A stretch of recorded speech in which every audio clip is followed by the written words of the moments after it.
Very good evening guys. So ये conversation एक unscripted conversation होने वाली है, बिकॉज़ ये मैंने कहीं लिखी नहीं है। बस मैं गो विद द फ्लो, जो भी मेरे मन में इस टाइम थॉट्स चल रहे हैं वो मैं आपके साथ शेयर करना चाहता हूँ।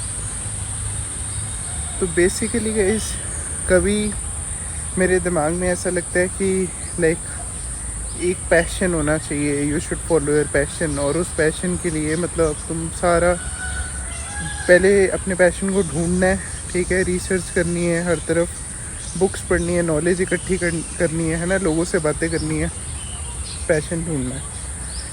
तो फिर कभी मैं जब और वीडियोस देखता हूँ तो मुझे लगता है focus on practicality not passion. Iman Gadzhi ने जैसा कहा है कि प्रैक्टिकल बनना चाहिए हमें, और पैशन इस टाइम नहीं देखना चाहिए। हमारी जो ये वाली एज है 20 to 30 के बीच में, इसमें हमें प्रैक्टिकल होना चाहिए।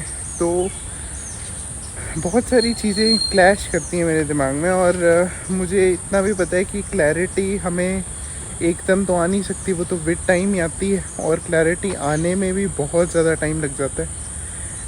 हमें नहीं पता कब क्लैरिटी आए, बिकॉज़ मैंने एक बहुत ही ईमान गाडजी, अगर आपको पता है तो वो बंदा 28 का है, और उसने कहा like I have not got clarity, he is successful, he is dam successful, but वो कहता मेरे पास कोई क्लैरिटी नहीं है जो मुझे चाहिए, ठीक है।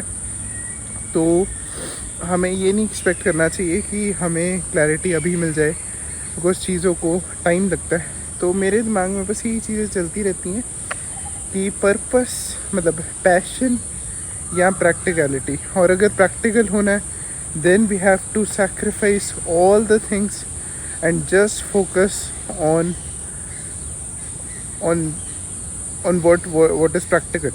मतलब इस एज में प्रैक्टिकल क्या है, यू हैव टू अर्न, है ना, you have to become the man of the family, है ना।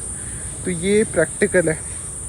और पैशन क्या है कि you have to do what you love and then things will follow you. तो दोनों ही चीज़ें अपने आप में बहुत ही सही साउंड करती हैं, मुझे दोनों चीज़ें सही लगती हैं। अगर तुम प्रैक्टिकल भी होते हो तो तुम्हें क्या कहते हैं, बेसिकली प्रैक्टिकल होते हो तो तुम वो चीज़ें करते हो जो क्या कहते हैं, जो तुम्हें नहीं पसंद तब भी तुम कर रहे हो। और पैशन में क्या होता है, जो तुम्हें पसंद है तुम कर रहे हो, लेकिन उसमें से जो आउटकम है वो एकदम नहीं निकल रहा, आउटकम को टाइम लगेगा। जो पैशन होगा उसमें हमेशा आउटकम को टाइम लगता है।